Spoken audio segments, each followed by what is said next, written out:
Bueno, ahora sí. Bueno, como les decía, para no demorar más tiempo, em, lo que quería presentar es un proyecto de extensión que hicimos desde la Facultad de Ciencia de la Educación de la Universidad Nacional de Entre Ríos, eso queda en Argentina, en la provincia de Entre Ríos, en la ciudad de Paraná, em, en donde propusimos un mapeo colectivo de saberes, de relaciones, de instituciones en dos barrios de la localidad. La denominación de los barrios es Barrio Arroyo Los Berros y Barrio La Cantera. Si bien son dos barrios, están diferentes, están unidos geográficamente, están cercanos geográficamente y además su comunidad está unida en una lucha por el acceso a los bienes y servicios necesarios para la subsistencia, hacen actividades culturales, tienen un predio, un polideportivo donde hacen diferentes talleres, práctica deportiva, bueno, diferentes cosas que hacen a la vida comunitaria. Nosotros lo que intentamos hacer, eh, sabiendo que la comunidad conoce de su barrio, un poco a través de la técnica del mapeo colectivo, es decir, de un mapeo entre el equipo extensionista perteneciente a la universidad y la comunidad de estos barrios, realizar mapas del territorio, pero no ese, ¿no? Un poco desde el lado de la cartografía social, no atados a lo geográfico, sino a realizar un mapa con la historia de vida de los vecinos y las vecinas, la relación que tienen entre la comunidad, qué historia de lucha, y las instituciones bueno, que trabajan día a día para una mejor calidad de vida de la comunidad. Como metodología, les decía que partimos de proponer un mapa y de la cartografía social justamente como aquella disciplina que se encarga de la construcción de narrativas colectivas sobre un espacio compartido. Por otro lado, también utilizamos la extensión, ¿no? Como una función universitaria que se ocupa específicamente de la relación entre la academia y el entorno, en este caso el equipo extensionista y la comunidad de esos barrios. Y la comunicación pública de la ciencia también como aquellas prácticas o conjunto de prácticas que posibilitan el acceso, la comunicación y la apropiación social de la ciencia y de las instituciones científico y tecnológicas como es la universidad.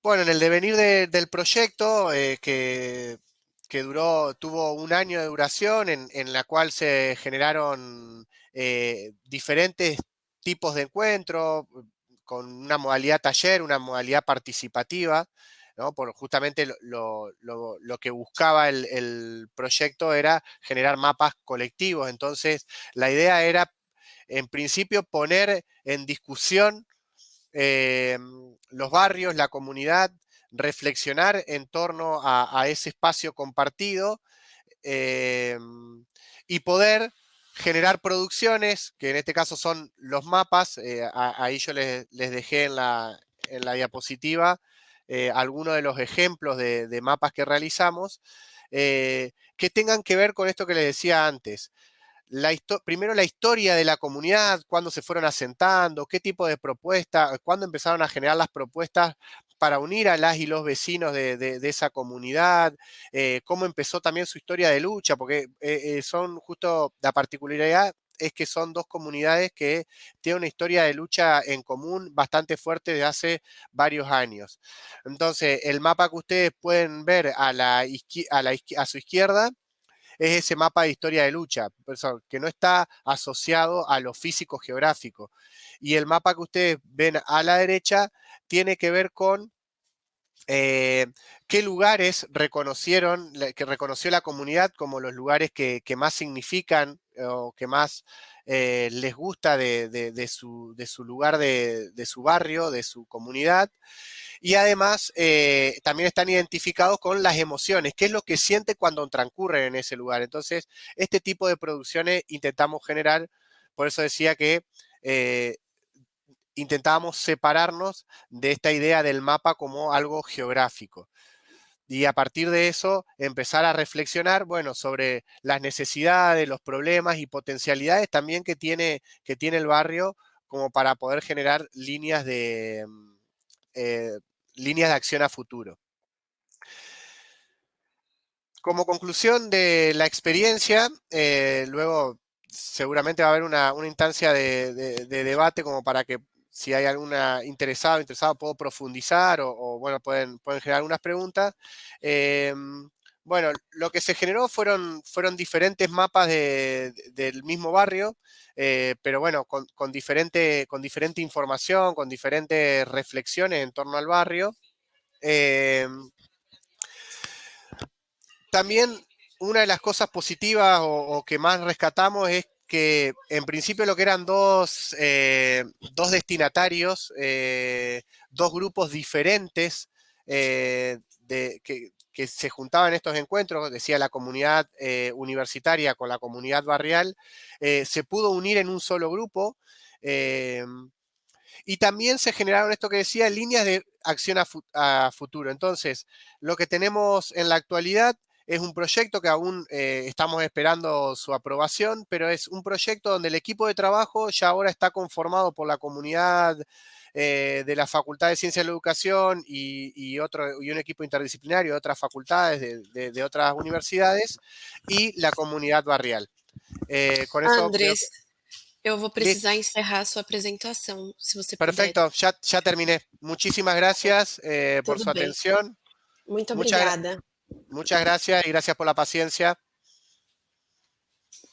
Muito obrigada. A gente vai disponibilizar um tempo no final para as perguntas e para vocês poderem interagir entre si. Tá bom? Muito obrigada. Prosseguindo para a próxima apresentação, vou seguir para a apresentação da Lisiane. Sim. Boa tarde, Lisiane, tudo bem? Boa tarde, Lohana. Tudo bem, graças a Deus. Deixa eu colocar aqui. Lisiane, se você puder compartilhar a sua apresentação para a gente, por favor. Sim, eu coloco aqui em compartilhar tela, né? Isso. E aí você compartilha a tela inteira. Tá ótimo, Lohana. Então, o título do meu trabalho é Reparo e Recuperação das Pontes de Concreto aqui na região de Guaratinguetá, estado de São Paulo, utilizando concreto reforçado com fibras. Então, é um projeto aqui dos professores de estruturas da Unesp e de uma aluna de graduação também, que é representante. Então, na parte da introdução, eu vou estar falando um pouquinho que as estruturas de concreto, elas precisam fazer algum tipo de reparo estrutural, porque ao longo da vida útil pode acontecer algum tipo de danificação, algum tipo de patologia na estrutura. E aí, para fazer esses reparos nas estruturas de concreto, a gente pode utilizar o concreto de altíssimo desempenho reforçado com fibras, que a gente chama na literatura internacional como HPC. Qual que é a diferença desse concreto em relação ao concreto convencional? É que o HPC ele possui fibras de aço e ele possui uma quantidade de materiais finos, não tem agregado graúdo, somente cimento, areia e outro concreto. O HPC ele tem maior durabilidade, maior propriedades mecânicas e tem uma maior resistência à compressão e à tração, certo? E o objetivo do trabalho qual que é? É estimular os alunos a identificar os problemas existentes nas pontes de concreto e aí, consequentemente, determinar os procedimentos de reparo e reforço nessas pontes de concreto. Além disso, o que a gente vai fazer? Os alunos vão capacitar os servidores da prefeitura a produzir esse concreto de altíssimo desempenho, um HPC. Então, a gente vai acabar dando um curso para os servidores da prefeitura de como fazer o HPC.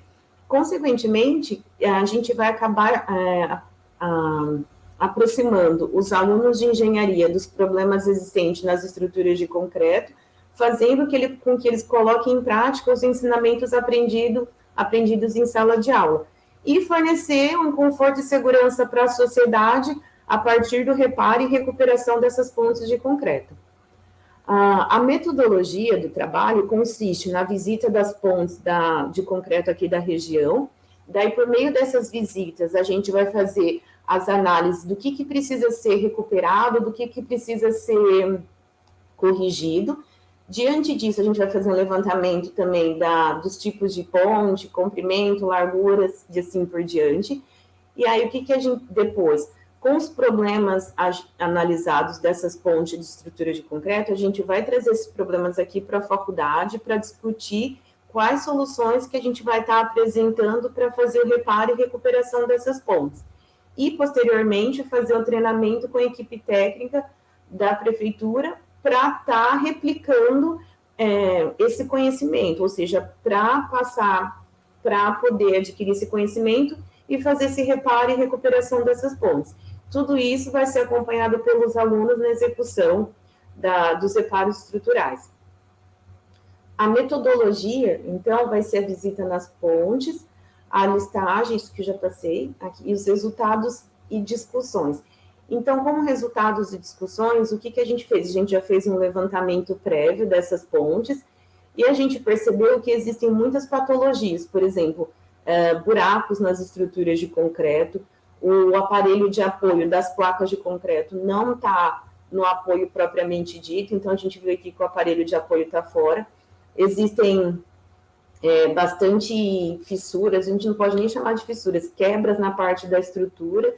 Então, a gente encontrou várias patologias, vários problemas nessas placas de concreto. Então, essas pontes que a gente fez uma prévia análise foram pontes constituídas por placas de concreto. Como a gente encontrou essas patologias, o que a gente vai discutir aqui na faculdade? Então, a gente vai trazer esses problemas aqui para a faculdade para discutir como que a gente pode fazer as placas de concreto utilizando o HPC. Então, a gente vai refazer essas placas de concreto, diminuindo a largura, diminuindo a espessura, tudo isso em acompanhamento com os alunos. Então, os alunos vão estar analisando outras tipologias de placas de concreto, utilizando o HPC e utilizando uma ligação. E aí, sim, depois que a gente fizer o estudo em laboratório das placas de concreto, a gente vai apresentar como que os servidores vão fazer essas placas de concreto, a gente vai instruir os servidores da prefeitura a fazer a mistura de concreto, a forma e a montagem dessas placas de concreto nas pontes pré-selecionadas. Nisso também a gente vai estar montando um relatório técnico como se fosse um passo a passo para ter um acompanhamento, para os servidores da prefeitura ter esse acompanhamento da execução das placas de concreto. E, consequentemente, a gente vai estar presente, e na montagem das placas de concreto também os alunos vão estar fazendo o acompanhamento. Aqui são as referências utilizadas na apresentação, e eu acho que o que eu tinha para falar era isso. Muito obrigada. Prosseguindo com as apresentações, a próxima apresentação é da Maria Carolina Pereira Ramos. Boa tarde, Maria, vocês estão me ouvindo? Estamos ouvindo, sim. Obrigada. Primeiramente, boa tarde, gente. Meu nome é Maria Carolina. Eu vou apresentar aqui para vocês o projeto de extensão intitulado Fisioterapia em Escola de Ensino Fundamental, Identificação de Características Posturais e Desenvolvimento de um Programa Educacional Postural. Esse projeto teve como professor responsável o professor Dr. Renilton José Pizol, e eu fui a aluna bolsista PROEC. Para começar, a gente tem que entender que o ambiente escolar ele é um ambiente propício para a promoção da saúde. Então, nós, como fisioterapeutas, profissionais da área da saúde, podemos utilizar desse ambiente para, por exemplo, realizar avaliações posturais e identificar hábitos posturais. A identificação desses hábitos e a avaliação postural, ela pode ajudar para evitar complicações futuras para a coluna vertebral desses escolares. Os objetivos desse projeto foram, principalmente, realizar avaliações posturais periódicas nos alunos do ensino fundamental e elaborar e aplicar um programa de educação postural para essa mesma população. nós avaliamos os alunos dos 4º e 5º ano de uma escola aqui de Presidente Prudente. Então, eles tinham em torno de 9 a 12 anos. A metodologia do projeto foi dividida em 3 etapas. A primeira etapa foi a organização do projeto. A gente realizou reuniões com a equipe para conhecer melhor o ambiente e essa população que nós iríamos trabalhar. Fizemos reuniões com os pais para apresentar o projeto. Coletamos as alterações, o consentimento e o assentimento dos alunos. E, por fim dessa etapa, nós treinamos a avaliação postural com os participantes do projeto. A segunda etapa foi a aplicação da ficha de avaliação. Essa ficha, ela continha uma coleta de dados gerais, como nome, responsável. Ela tinha informações sobre a prática de atividade física, então, se as crianças elas tinham aulas de educação física, se elas participavam, e também se elas realizavam atividades fora da escola. Também tinha informações sobre as dores, porque atualmente as mochilas estão mais pesadas, então perguntamos a essas crianças se elas sentiam dores nas costas, também relacionada com o peso das mochilas. Questionamos sobre os hábitos posturais, então perguntamos se elas sabiam a forma saudável de, por exemplo, carregar a mochila, a forma mais saudável de se sentar, a forma saudável de abaixar para pegar um objeto. E, por fim, realizamos a avaliação clínica da coluna vertebral. Essa avaliação, ela foi feita com um simetrógrafo de parede.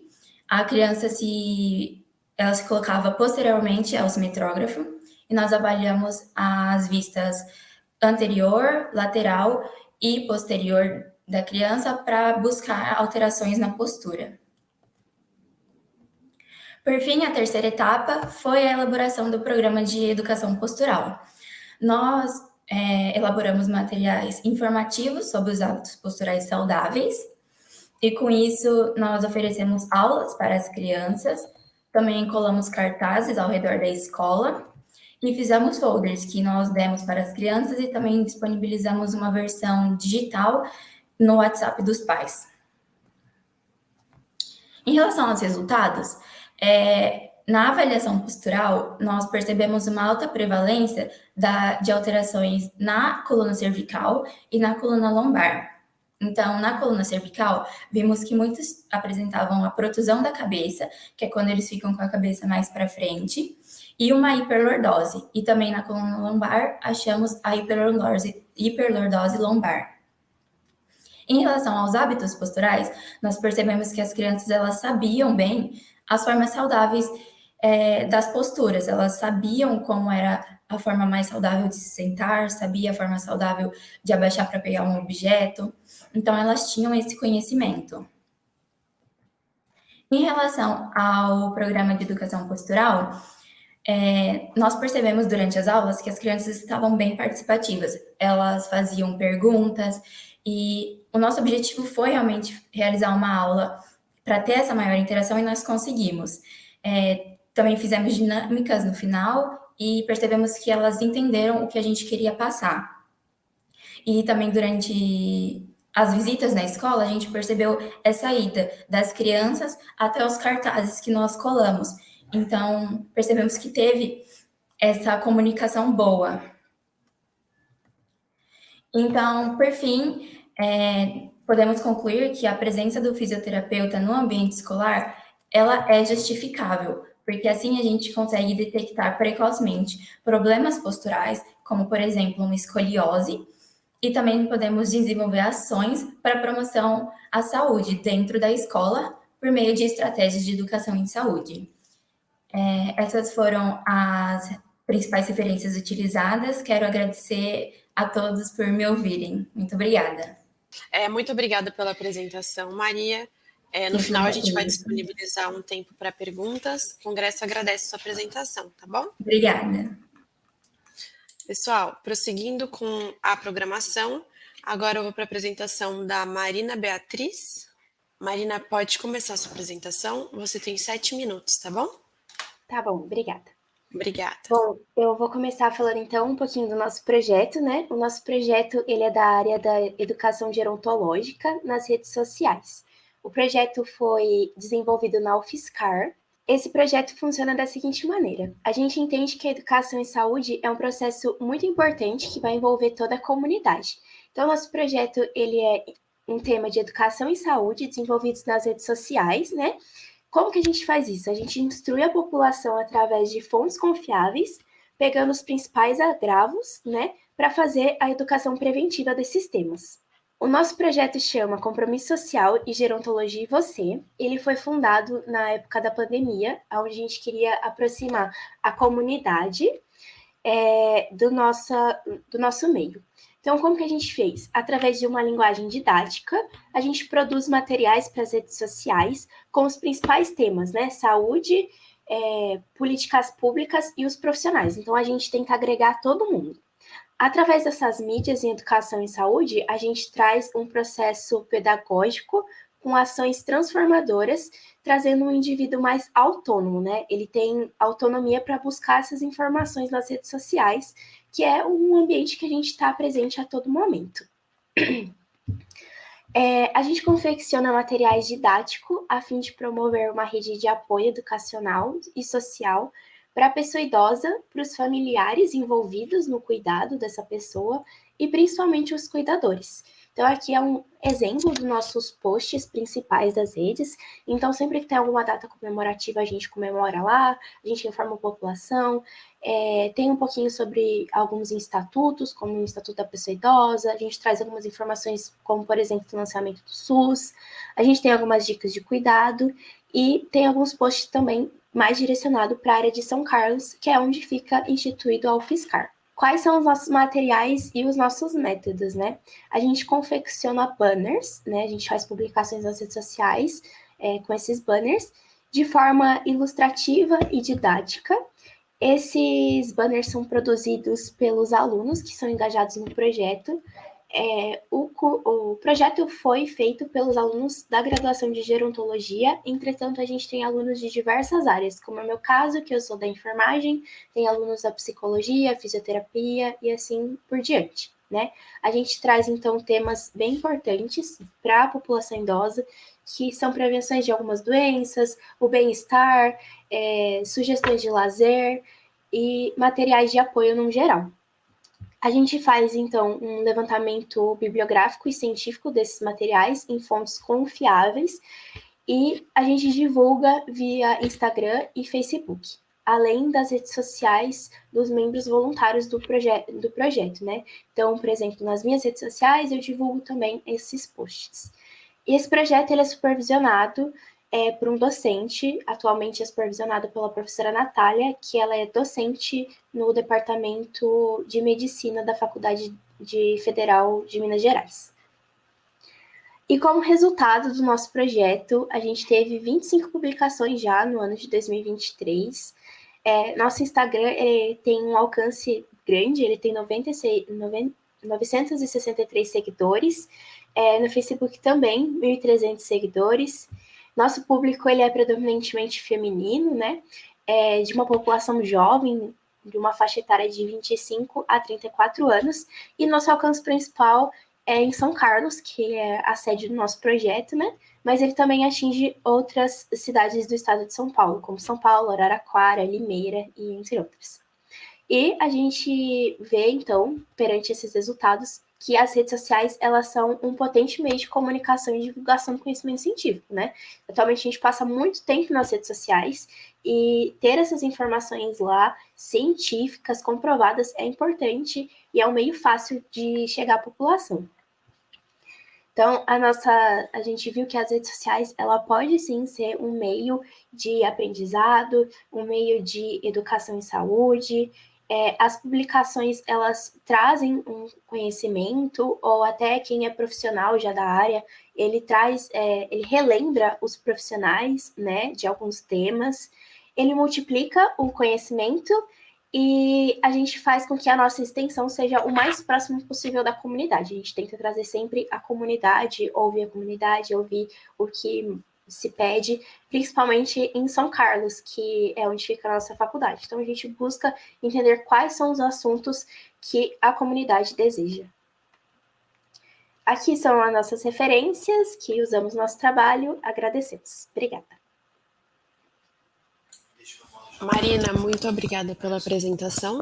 No final, a gente vai disponibilizar um tempo para perguntas, tá bom? Tá certo, obrigada. Certinho, muito obrigada. Continuando com a ordem das apresentações, próximo é do Gilvan. Olá. Boa tarde, Gilvan. Olá, tudo bom? Tá me ouvindo? Tudo bem, e você? Estou ouvindo sim. Tá. Eu já compartilhei. Vou adicionar aqui. Você pode passar para mim só para ver se está funcionando? Deixa eu abrir aqui, só um minuto. Na verdade, aqui.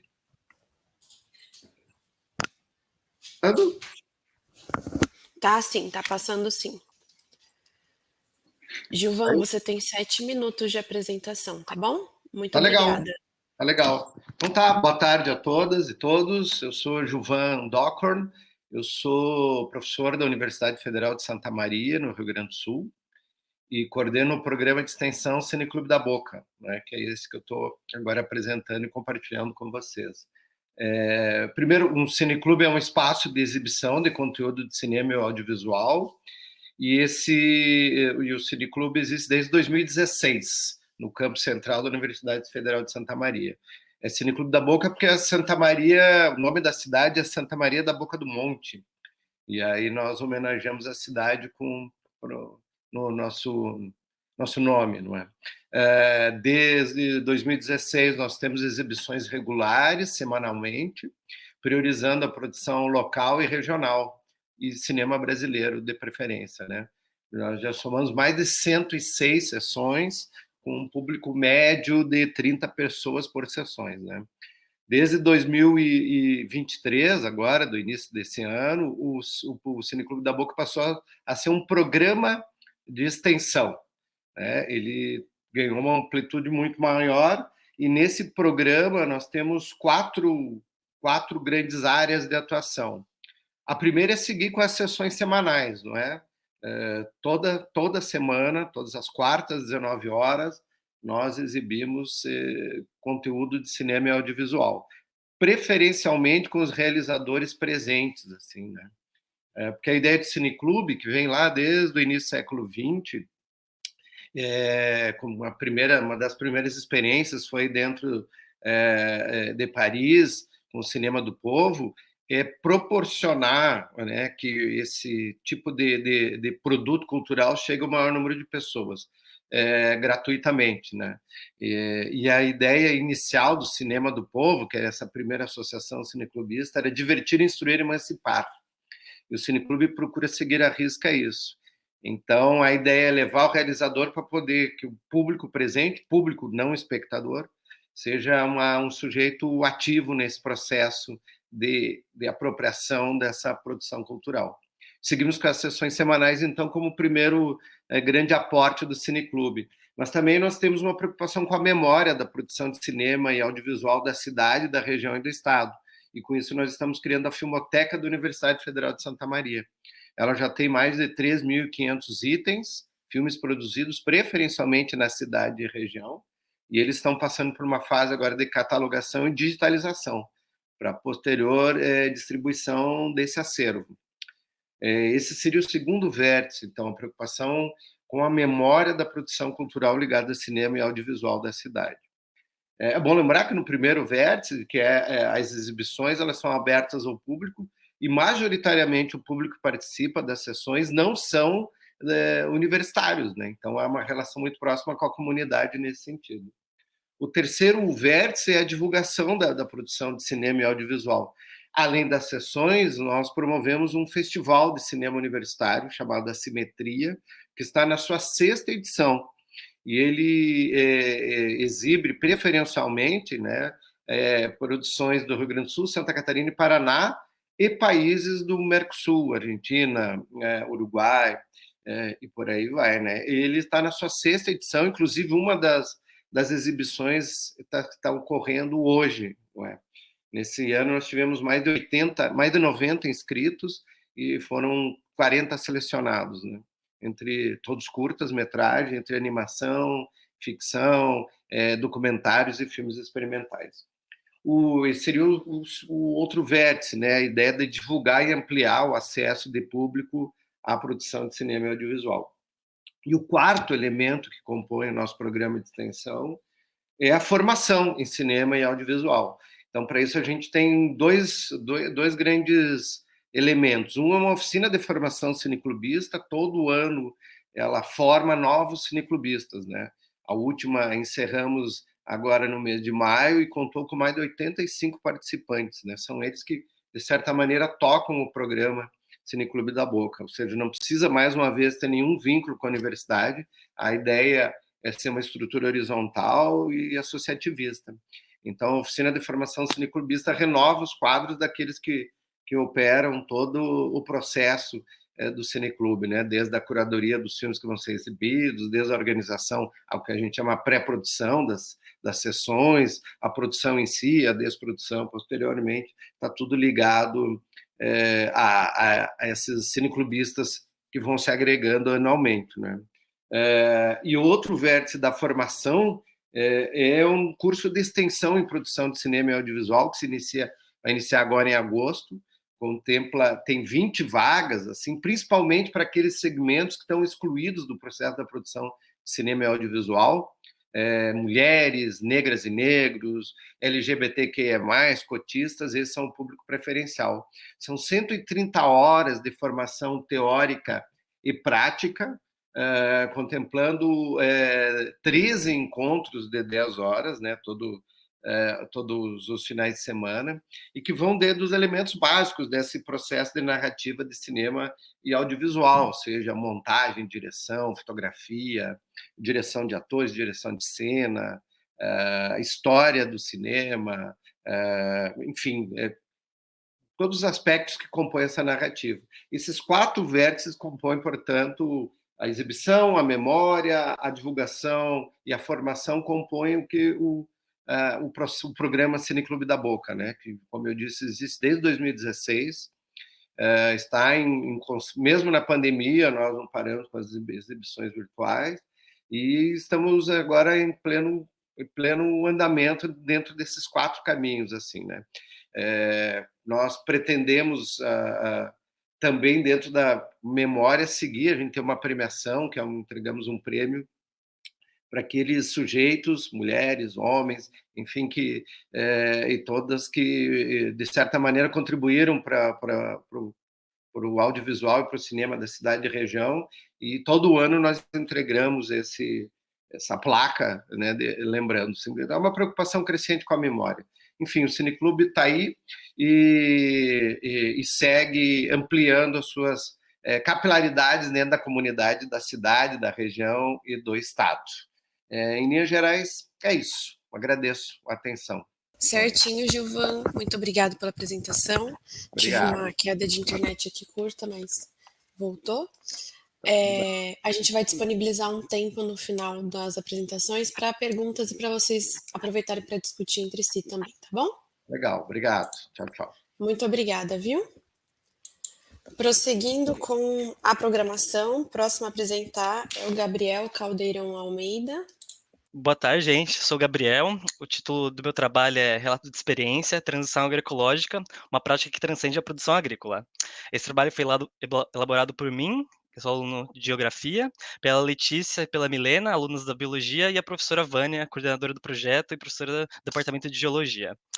Ele foi financiado pela Pró-Reitoria de Extensão Universitária e Cultura da Unesp, a PROEC. Ele se enquadra no eixo temático de desenvolvimento sustentável, Estado e sociedade. Entendo que para começar a falar sobre uma transição, né, que é a passagem de uma dada condição para outra, preciso situar, né, a condição inicial. E para isso eu coloco aqui que, aqui no Brasil, né, uma das atividades que mais prejudicam o solo e as suas propriedades, tanto físicas quanto químicas, é o modelo da agricultura convencional e predominante, né, que é aquela que segue as práticas do cultivo intensivo, da monocultura, a aplicação de agrotóxicos e o uso das espécies transgênicas. Então, indo contra esse cenário, né, e levando em conta as práticas da agroecologia, e aí a agroecologia, que é a ciência que pensa as práticas agrícolas de uma forma holística, numa forma que considera a dimensão política, a dimensão ecológica, econômica, a dimensão cultural, a dimensão social, da segurança alimentar, da saúde, entre outros, né. Então, essas alternativas, né, que reconhecem a agroecologia, que reconhece o solo como um sistema vivo, um sistema dinâmico, elas têm ganhado relevância nesses últimos anos, né. Então, nesse sentido, a transição agroecológica, ela tem sido usada como um método de recuperação e manejo sustentável em áreas que são degradadas. Então, por isso a gente entende que, né, que a implementação dos SAFs, né, os sistemas agroflorestais, que explicando assim de forma geral, bem generalizada, né, é você reproduzir um ambiente de floresta num consórcio com espécies agrícolas, né. É como se você estivesse produzindo fazendo uma floresta produtiva, né. Então, a implementação dos sistemas agroflorestais, ele pode ser uma prática de manejo mais sustentável, né, que promove o desenvolvimento rural sustentável e, ao mesmo tempo, a recomposição de áreas degradadas, gerando vários serviços ecossistêmicos. Partindo aqui, continuando, o objetivo desse trabalho, ele é relatar a experiência extensionista que foi desenvolvida no assentamento 20 de novembro, que fica no município de Cordeirópolis, aqui no interior de São Paulo, considerando que o relato, né, ele possibilita pensar a potência não só da extensão, mas a sensibilização e a capacitação dos assentados, né, que compuseram o projeto com a gente, né. Porque pensando a transição agroecológica nesse caso, né, com foco na disponibilidade da água, que é o problema que existe lá no assentamento onde esse projeto aconteceu, eh, aí para além do manejo agroecológico, né, que a gente quer prezar os aspectos políticos e a formação e o desenvolvimento dos participantes. Bom, nesse processo, né, a nossa metodologia, além do levantamento de revisão bibliográfica, né, para nossa própria capacitação, para oferecer oficinas, né, foi priorizada a sensibilização como uma ferramenta de ação. A sensibilização, ela é um momento, é um encontro, né, em que, a partir de um contato prévio, existe um encontro, né, uma relação de diálogo com os assentados. Então é o contato em que a gente foi lá, a gente foi propor, mas a gente também foi escutar a demanda e os anseios dos assentados. Então, nessa sensibilização, a gente houve uma chamada, né, da oficina que aconteceu por meio de uma roda de conversa, né. Aí o título dessa roda de conversa foi: "A agroecologia é um modelo de agricultura que integra conhecimentos ecológicos e sociais na produção sustentável de alimentos. Quer saber mais?". Então houve essa primeira conversa e a partir disso, né, a gente passou a frequentar o assentamento, uma periodicidade de 15 dias, e a partir desse tópico geral, né, que é desse ponto inicial que a gente colocou, foram realizadas outras etapas, né, tanto teóricas quanto práticas, que elas compreenderam a sensibilização, a capacitação, o planejamento e a implementação. A gente relacionou todos esses processos da agroecologia, né. Então, a gente abordou esses temas por meio das oficinas. Então, a gente fez oficina de manejo de solo, de estrutura de sistemas agroflorestais, de manejo agroflorestal, planejamento de plantio e preparação de adubo e, por fim, o próprio plantio. Bom, e como resultado desse projeto, foi erguido um canteiro de 130 metros de comprimento por 1 metro de largura, com cobertura vegetal de folhas, né, e cultivando uma associação de árvores frutíferas, de árvores nativas, de bananeiras, flores, milhos e girassol, né. Enquanto que já no final da experiência, né, da vivência, a gente entendeu que como ponto positivo foi a participação ativa das mulheres, né, ao longo do processo, porque ao longo do processo houveram algumas resistências, né, eh, mas a vontade, a curiosidade pela transição agroecológica, ela foi muito mais vista por parte das mulheres dentro do assentamento. Tipo, o desejo de transformar a forma da produção agrícola, isso ficou muito evidente, assim. Aí o outro aspecto foi bem relevante, né, foi o fortalecimento da confiança entre os assentados e a gente, né, que participou do projeto, né. A gente deixou uma base segura ali para que mudanças futuras pudessem acontecer, né. Foi criada uma relação de troca de saberes. Opa. Aí aqui, eu não sei se vocês estão conseguindo ver as imagens, mas tem a oficina conhecendo o solo, a preparação do bocashi, que é o adubo, a oficina de manejo de cobertura do solo, e aqui no final, dia 13 de dezembro, 13, a oficina do plantio. Eh, Bom, para finalizar, considerando essa metodologia participativa da sensibilização, né, que aconteceu, a gente concluiu que a abordagem que a gente usou, ela contribuiu para a eficiência do projeto, né, com as produtoras rurais.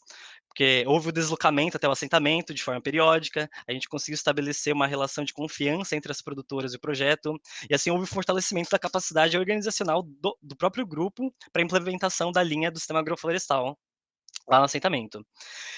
No final dessa etapa, né, a gente entendeu também que surgiram alguns desafios, né, como a expansão da agroecologia dentro do assentamento, porque ele tem um problema grave, né, de escassez de água para irrigação. E outro desafio, né, é a consolidação do próprio pensamento agroecológico enquanto uma alternativa possível dentro do assentamento, porque a participação assídua, assim, dos assentados, ela acabou sendo menor do que a gente esperou. Talvez eles não estivessem tão propostos, assim, a fazer a transição da agricultura convencional. Para finalizar esse relato, né, o trabalho executado lá no assentamento, ele se configurou como um processo educativo de extensão, em que a gente prestou o papel de facilitadores, né, organizando e preparando em ações conjuntas, desde a sensibilização até o plantio. E aí, acho que para finalizar, né, esse projeto de extensão, ele possibilitou integrar tanto com os conteúdos teóricos e práticos, né, e foi uma atuação em favor da comunidade, né, que influenciou na formação e desenvolvimento tanto dos assentados como nós, dos participantes. Acho que é isso. Gabriel, muito obrigada pela apresentação. A gente conseguiu ver, sim, no começo demorou um pouquinho, mas depois deu tudo certo. Eu vou disponibilizar um tempo no final para perguntas, tá bom? Muito obrigada. Pessoal, seguindo com a ordem das apresentações, a próxima a apresentar é a Yasmin. Boa tarde, pessoal. Eu sou Yasmin, eu sou supervisora do Pré-ENEM da Universidade Federal Rural do Rio de Janeiro e estou representando a equipe do campus de Nova Iguaçu com o trabalho Democratização e Transformação Social.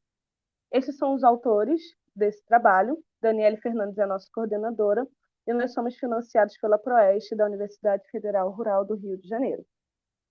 O Pré-ENEM da UFRJ não é um projeto de extensão, e sim um programa institucional de extensão multicamp. Isso significa que ele possui diversos projetos envolvidos nesse programa e em diversos campos. No ano de 2023, nós funcionamos em Seropédica, Nova Iguaçu e Campo Grande. No ano de 2020, mais ou menos, na época da pandemia, nós vivemos, infelizmente, o Covid-19, e tivemos que nos adaptar, e surgiu o Pré-ENEM online. Foi muito difícil, né? Porém, com esse tempo, nós tiramos muitos aprendizados, e um deles foi a unificação das equipes, o que foi muito positivo, porque tínhamos diversas equipes, no caso, 3 equipes, divididas ao longo dos campos da Rural, e cada um fazia uma coisa de um jeito, e nesse momento, nós pudemos sentar e alinhar todos os nossos processos, tornando tudo uma coisa bem mais unificada. Como resultado disso, nós nos dividimos novamente em 3 equipes dessa vez, e nos 3 campos que eu já citei acima, e batemos o recorde de vagas ofertadas em toda a história do Pré-ENEM. Temos hoje em dia 350 vagas divididas nos 3 polos, dando preferência, claro, a alunos de ensino público e com algum tipo de, como que eu posso dizer, dependência social.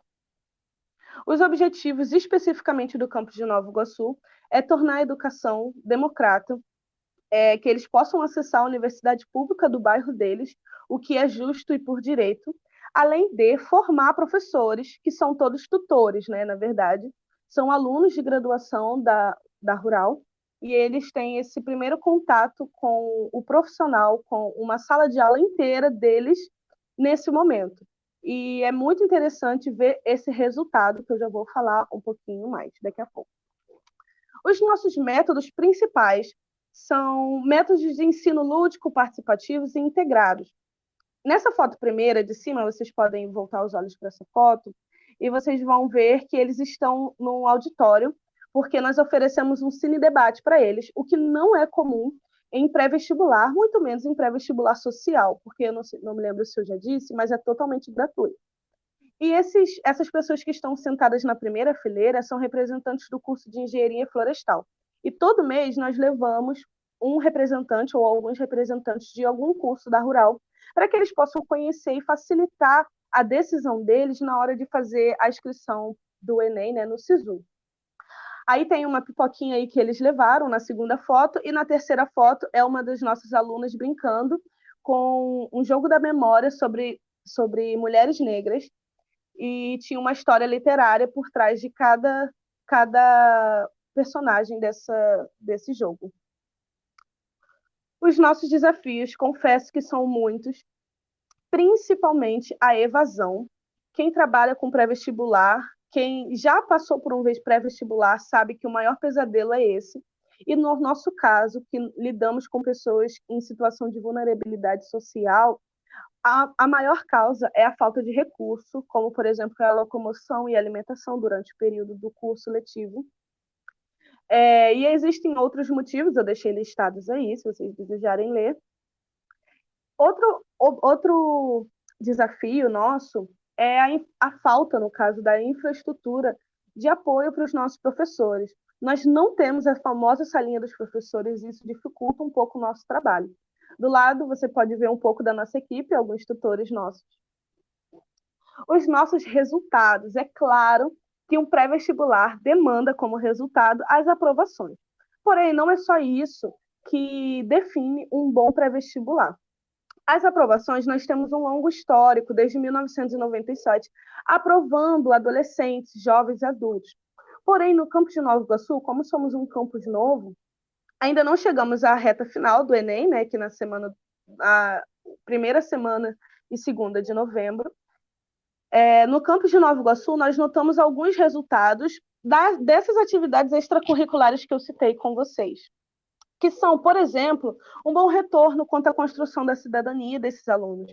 Eles começam a criar na mente deles conhecimentos interligados, interdisciplinares, que é um dos nossos maiores objetivos também. Não só entender que 1 mais 1 é 2, mas por que 1 mais 1 é 2, e qual a história do 2, e como que o 2 está na ciência, como está na literatura, e a gente sempre passeia entre as disciplinas, o que gera um conhecimento muito mais sólido e muito mais concreto na cabeça deles. Um ponto que eu gostaria de destacar é a construção do saber acadêmico, porque eles estão inseridos na universidade, num campus de universidade federal, e eles se sentem parte pertencente. É uma graça.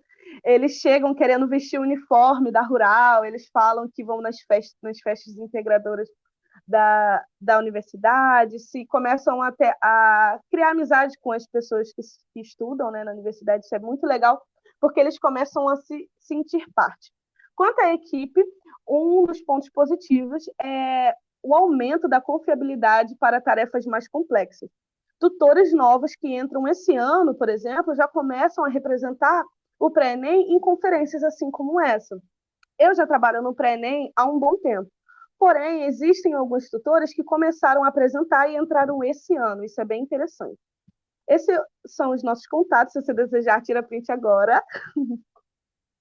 Nossas referências, e o pré-ENEM da UFRJ agradece a oportunidade, agradece ao Congresso de Extensão. Muito obrigada. Pessoal, seguindo com a programação, agora tem a apresentação da Stephanie, que vai ser feita pela Larissa. Olá, pessoal, boa tarde. Meu nome é Larissa, eu sou mestranda da UFRJ, da UENF, e faço parte do projeto de extensão LIP na Live da UFRJ Macaé. O trabalho que eu vou apresentar para vocês hoje tem como tema análise métrica do alcance do conteúdo científico produzido pelo LIP na Live através do YouTube e do Instagram. Bom, o uso da internet tem se tornado cada vez mais importante dentro da nossa sociedade, tem se tornado espaços de trocas e de convivência também. Consequentemente, a produção de conhecimento tem passado por algumas adaptações. A comunicação científica tem como objetivo promover um contato entre cientistas, especialistas e também a nossa sociedade. E com o avanço das tecnologias de informação e comunicação, a gente percebe que essa divulgação científica tem tido um grande impulsionamento. O cenário tecnológico atual permite com que a gente consiga avaliar essa produção científica na internet através de métricas alternativas. O termo altimetria, que foi consolidado em 2010, diz respeito à interação online entre a sociedade e as produções científicas através de canais não tradicionais, que são, por exemplo, as redes sociais. E a gente consegue fazer uma métrica através disso, através do alcance, como o exemplo das visualizações, as menções, os compartilhamentos, comentários e também os vídeos que são favoritos e salvos nas redes sociais. Bom, o Lip na Live é um projeto que nasceu durante a pandemia, em maio de 2020. Foi uma iniciativa do laboratório que eu faço parte, que é o Laboratório de Imunoparasitologia. Em novembro do mesmo ano, a gente teve a aprovação do Lip na Live como uma ação de extensão pela coordenação da UFRJ Macaé. Atualmente, a gente já realizou 43 entrevistas nesses 3 anos de projeto.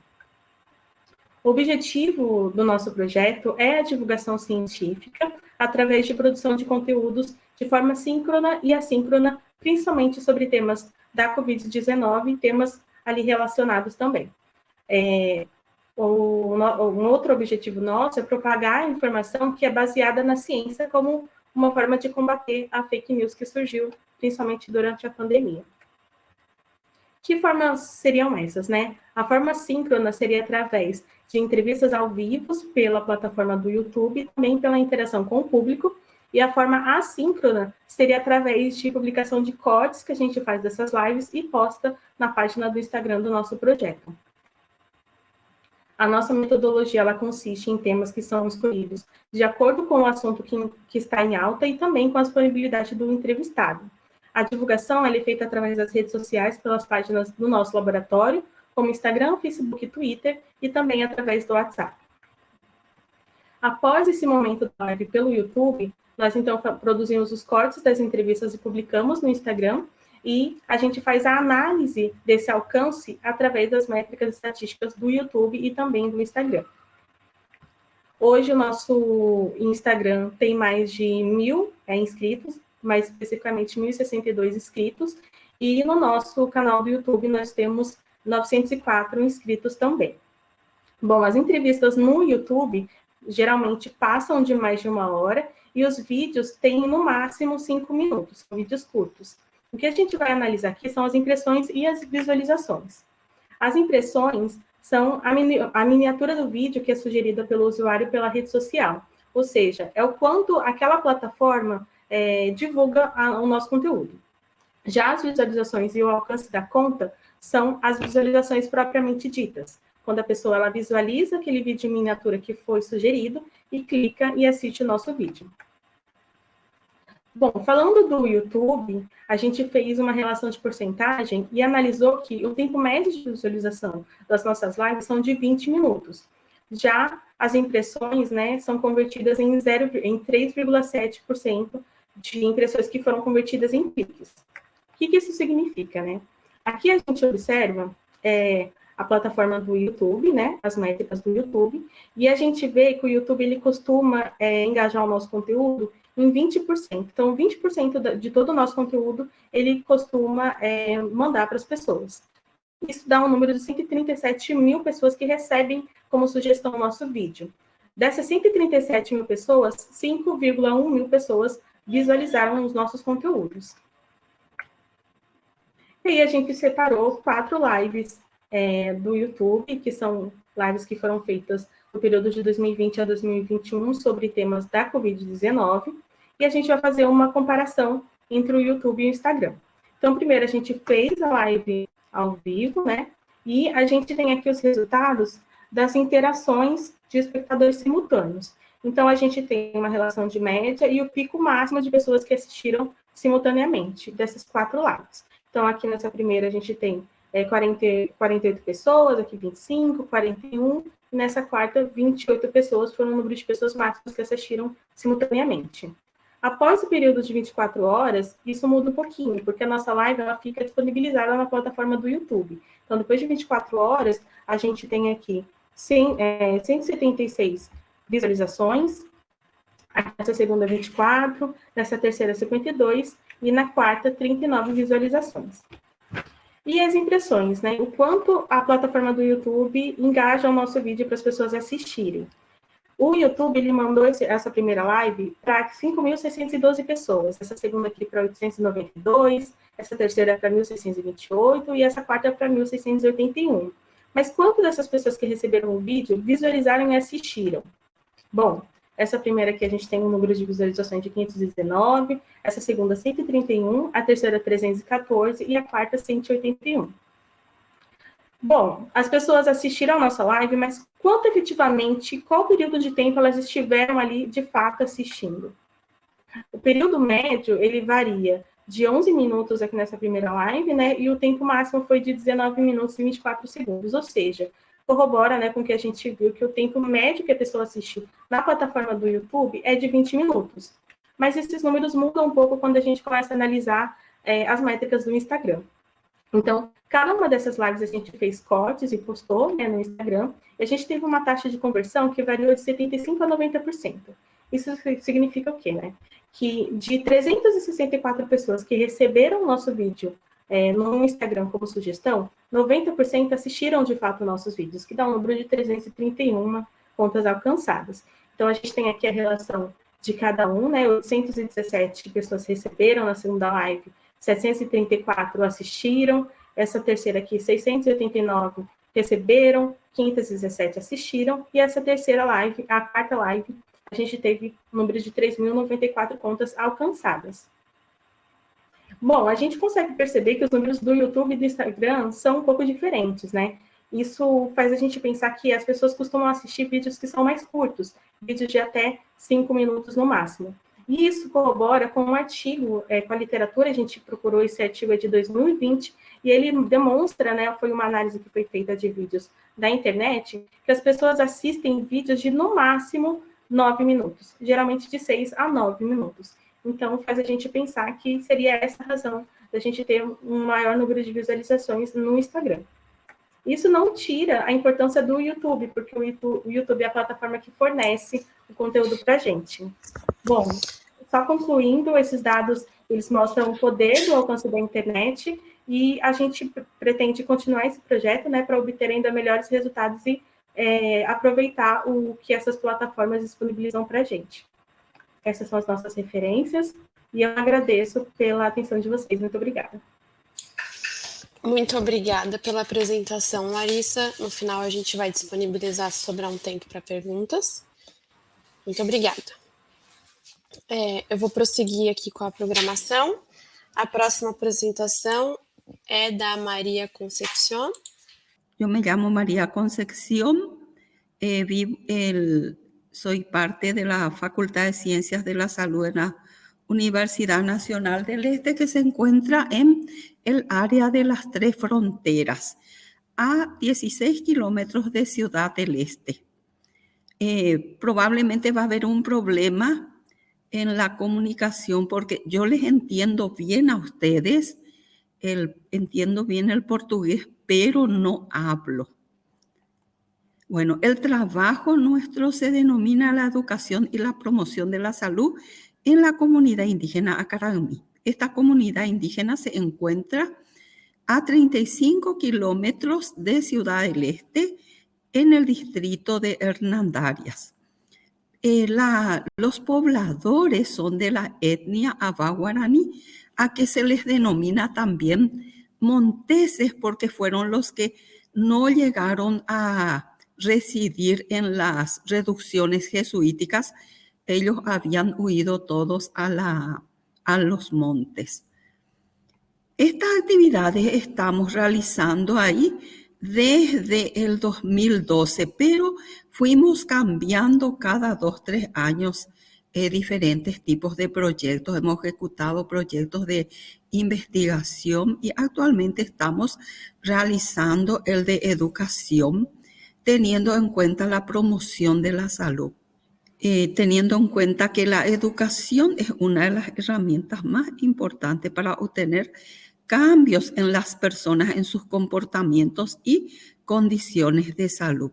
Además, también tenemos en cuenta que es importante que ellos conozcan todas las leyes que que competen para que conozcan sus derechos. Aparte de eso, durante todo este tiempo que estuvimos ahí nos dimos cuenta cómo su hábitat está cambiando. Hay mucha deforestación. Deforestación dentro de la comunidad. Ellos tienen la comunidad está asentada en 2.800 hectáreas.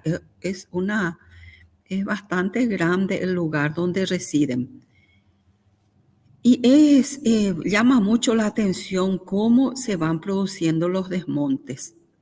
Entonces, el objetivo de este proyecto es valorar la importancia del medio ambiente y la preservación de los recursos naturales, despertar el interés de estas personas sobre la arborización y reforestación, incentivar la conciencia al manejo sustentable del medio ambiente. Y lo que pretendemos nosotros es tener como plan piloto la arborización de las escuelas, porque difícilmente vamos a hacer nosotros así poder tomar un área muy grande. Entonces, las charlas educativas las hemos ido implementando ya hace varios tiempos. En las primeras etapas enfocamos la salud materno-infantil.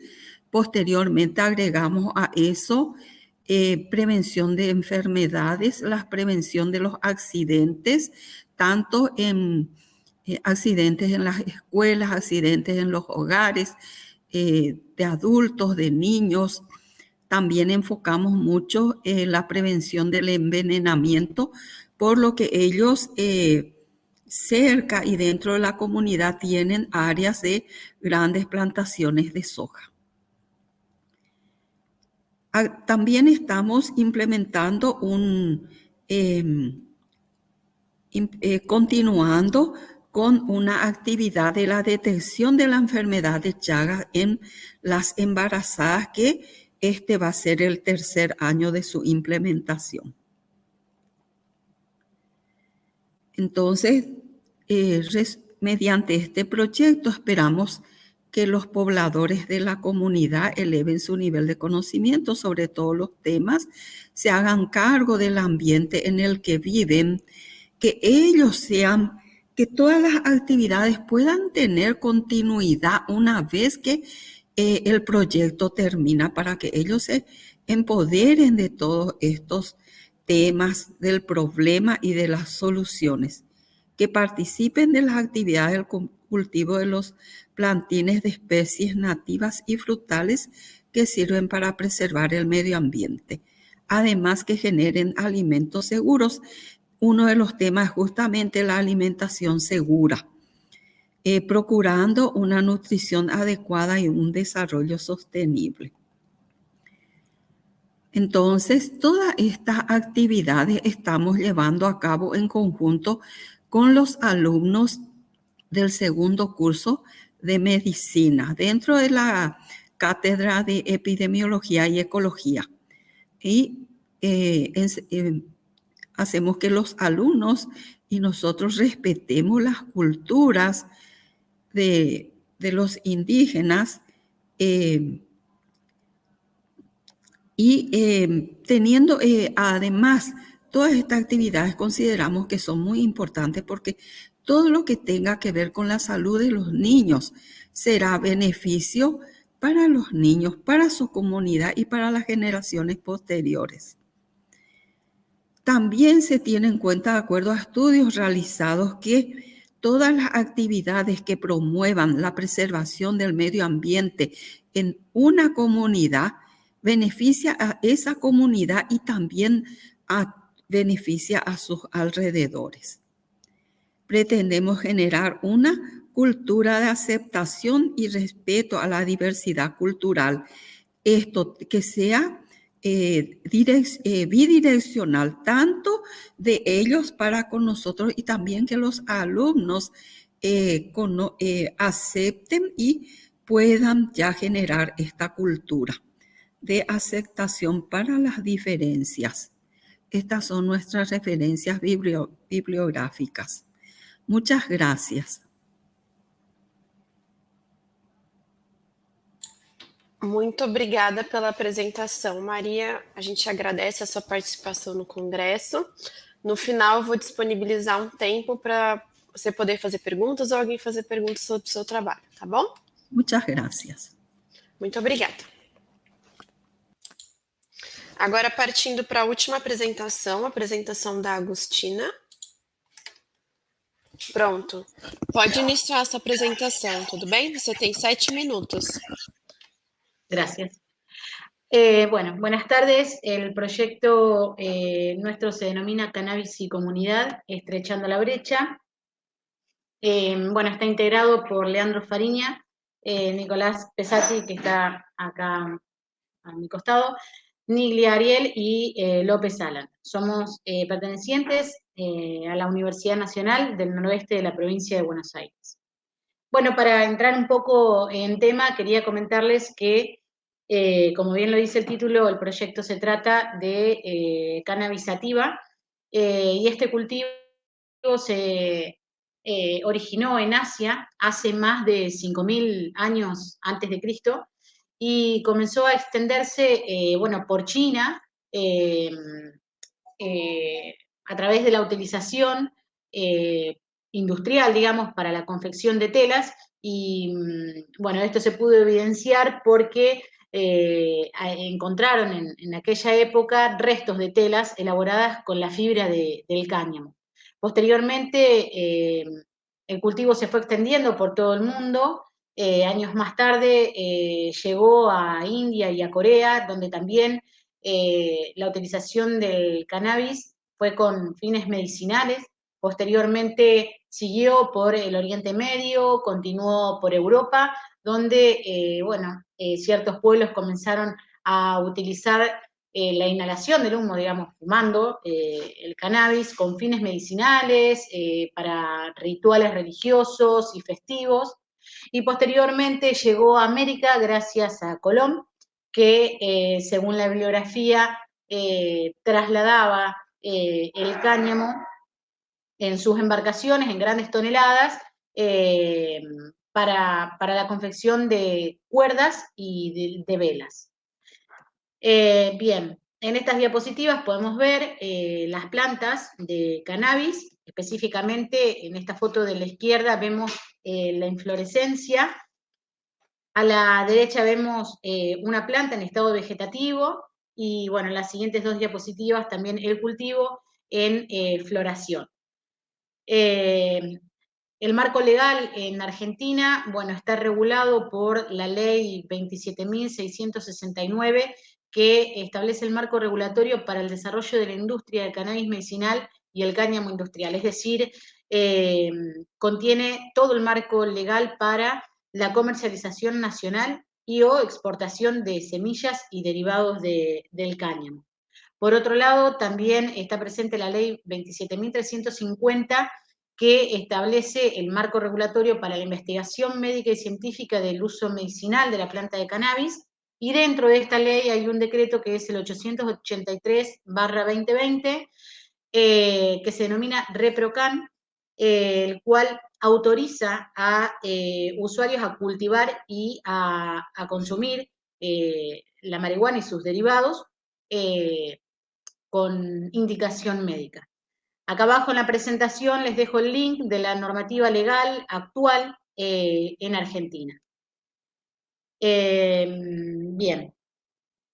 Por otro lado, bueno, comentarles que científicamente, digamos, el cultivo es denominado, la planta es denominado cannabis sativa, pero existen otras subespecies como cannabis sativa, indica y rudelaris, que tienen diferencias morfológicas y diferencias también en la composición química. Me refiero con esto a los cannabinoides, los terpenos, flavonoides, entre otros componentes que son los que le dan la propiedad medicinal. Entonces, de acuerdo al objetivo, bueno, se utilizará una u otra subespecie para conseguir el objetivo.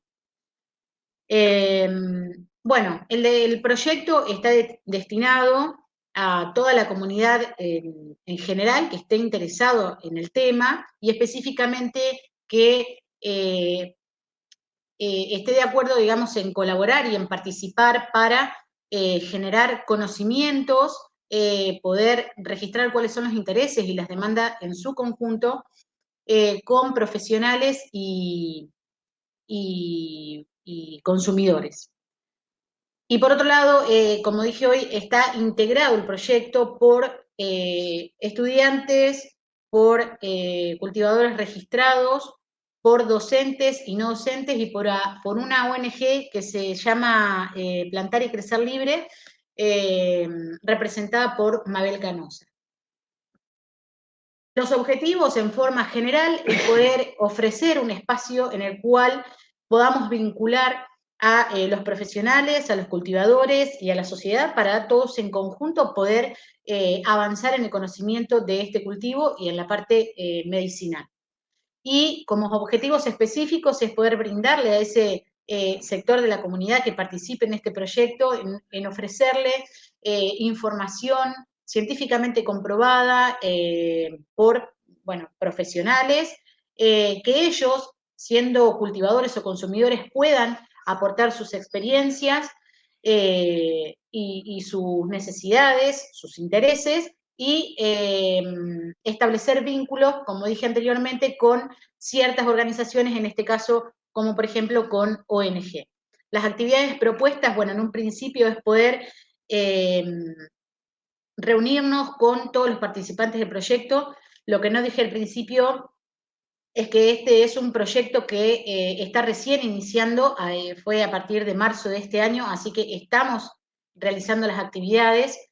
Entonces la idea es poder reunirnos con todos los participantes del proyecto y poder programar un taller para ofrecer a la comunidad, teniendo en cuenta, como dije anteriormente, los intereses y demandas. Después, realizar el taller propiamente dicho, evaluar los resultados de ese taller y en base a esa autoevaluación poder reformular los objetivos y la nueva metodología para un siguiente año.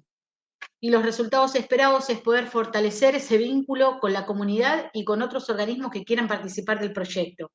Poder ofrecer información sobre el uso responsable del cannabis medicinal, cuáles son las prácticas del cultivo, cómo se pueden registrar los usuarios, entre otras características, y poder encauzar futuros proyectos de investigación y de extensión orientados hacia los intereses y demandas de la comunidad. Y por último, poder acondicionar salas de cultivos en nuestra universidad para aportar conocimientos a través de la investigación científica. Es todo. Muchas gracias.